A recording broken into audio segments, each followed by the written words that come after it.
Hello, everybody. It's me, Gru. But you already knew that. And I've got some tips to help you get through this challenging time. First, practice physical distancing. I'm sorry, I did not see you there.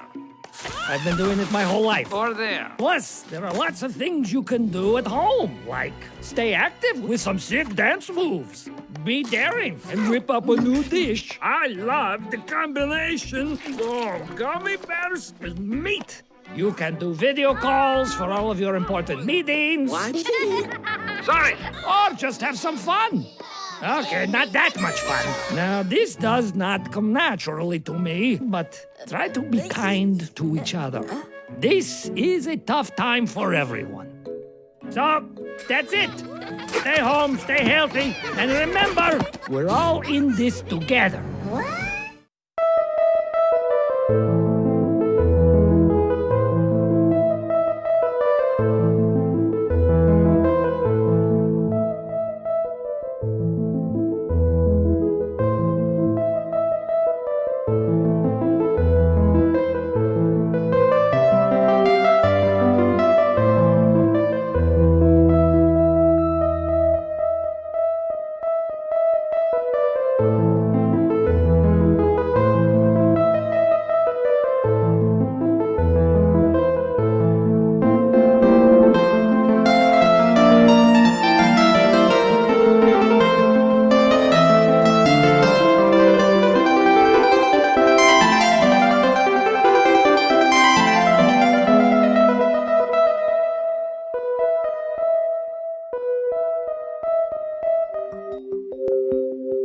COVID-19 is making us all learn a lot of things we didn't know before. We're learning about epidemiology, we're learning about diagnostics, we're learning about drug treatments, and we're really anxious to see progress on these things. And perhaps most important of all is getting a vaccine, because it's the vaccine that will allow us all to go back to normal. The vaccine is magically ready. But in order to get the vaccine, you also have to receive the biometric tattoo. Next in Coronavirus Tyranny, Forced Vaccinations and Digital Certificates by Ron Paul. An audio Mises Wire narrated by Millian Quinteros.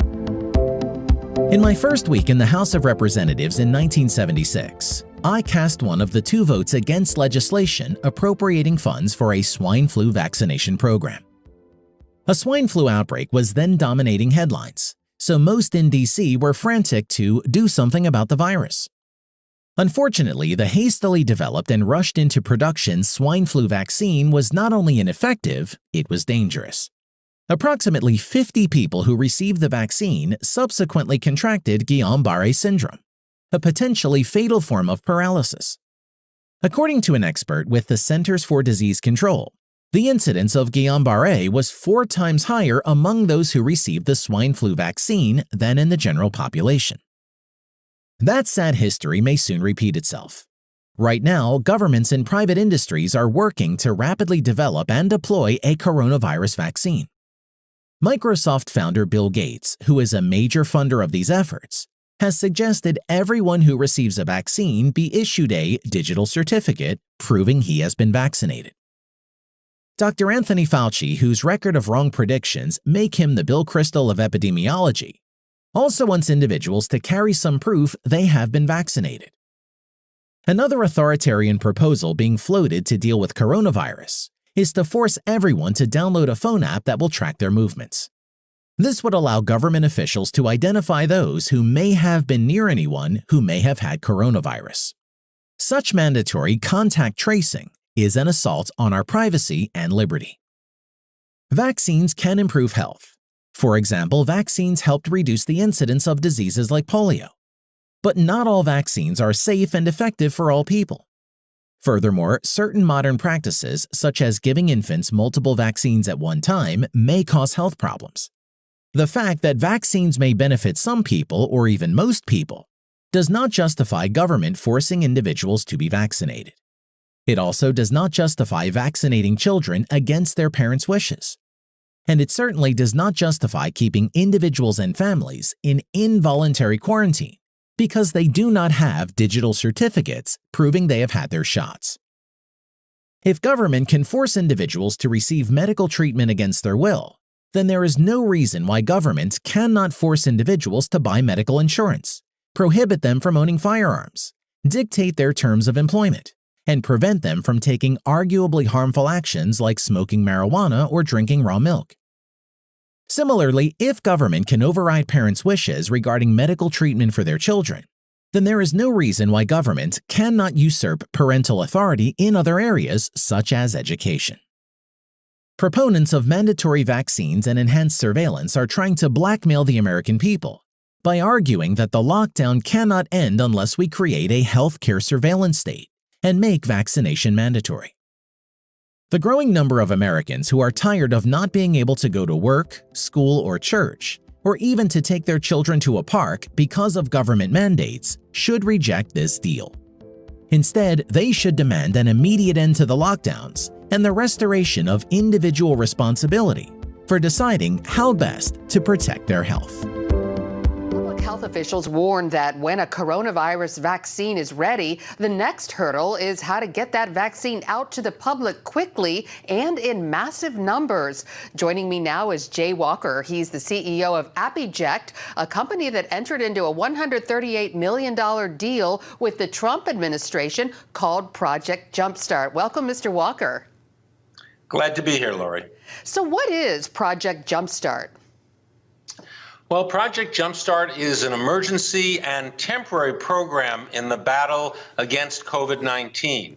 It's a public-private partnership between my company, Appiject Systems of America, and the Department of Health and Human Services and the Department of Defense. And its purpose is to ensure that by year end, we'll have at least 100 million doses ready to inject of a vaccine or therapeutic, assuming one is available. How does the optional RFID chip work? Well, each of these devices that are injection have the capacity to also have a small chip. What that chip does is it has the unique serial number for each dose. It is designed so that there is no counterfeiting. It's designed so that we'll know exactly that the right dose hasn't expired. However, that chip only refers to the dose. There's no personal information, no patient information. It's simply like a barcode, only we know instantaneously where and when that dose has been used. That also helps public health officials know when there are outbreaks, have we vaccinated enough people in those areas? That technology is purely optional, however, and the U.S. government hasn't even decided if they're going to use it. How quickly can you manufacture the vaccines, and what's your long-term goal? Well, we don't make vaccines, Lori. Drug companies make the vaccines. They then ship them to us for the packaging. So our long-term goal is to make sure that no matter what vaccine wins or what vaccines and what therapeutics are available, America can fill and finish in these pre-filled syringes as many of the drugs as we need for U.S. citizens and eventually to have excess that we can export worldwide.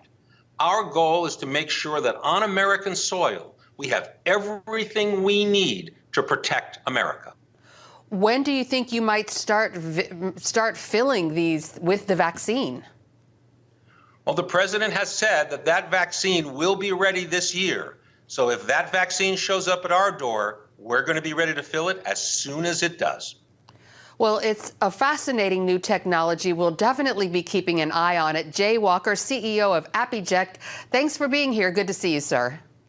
Thank you for having me. Has come up is once you do have a vaccine, how do you properly distribute it? How do you get it out quickly to millions? Well, when we have the vaccine, we have the military all lined up, and the military is going to be doing it in a very powerful manner. These are people that don't usually do vaccines. They do soldiers, and they do lots of other things that, frankly, are more difficult. But we have our general, and logistically, he's all set.